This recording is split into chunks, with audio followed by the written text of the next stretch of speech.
Unlike other industrial accidents that may be confined to specific sites, derailments involving water contamination can ripple out for miles, affecting ecosystems, communities, and economies for decades. Across these incidents, several troubling patterns emerge. First, aging infrastructure and insufficient maintenance are recurring culprits. Many bridges, tracks, and rail cars are decades old and not designed to handle the current volume or type of hazardous materials being transported.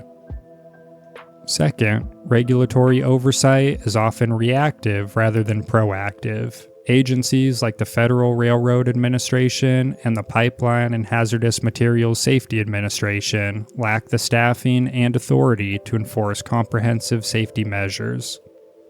Industry self-reporting and lobbying further weaken regulatory frameworks, allowing companies to skirt responsibility until after disasters occur.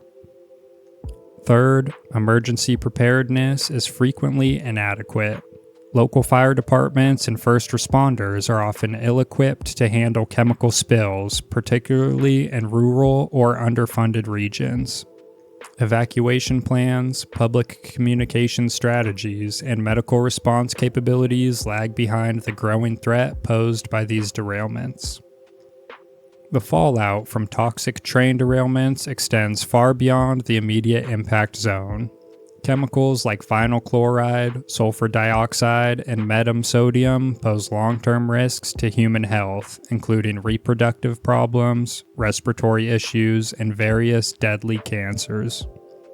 These effects may take years to surface, complicating diagnosis and treatment. Environmental consequences are equally dire. Rivers, lakes, and soil contaminated by chemical spills can become ecological dead zones. Wildlife is often the first to suffer, but the damage rarely stops there. Polluted water supplies can affect agriculture, fisheries, and drinking water, creating a cascade of secondary effects that harm human livelihoods. From East Palestine to Dunsmuir, these incidents show the devastating consequences of neglect, corporate indifference, and insufficient oversight. The chemical trails left behind are more than environmental stains. They represent a broken promise to safeguard public health and preserve natural ecosystems. The question is not if another toxic derailment will happen, but when. And with each new spill, more lives, landscapes, and futures are put at risk.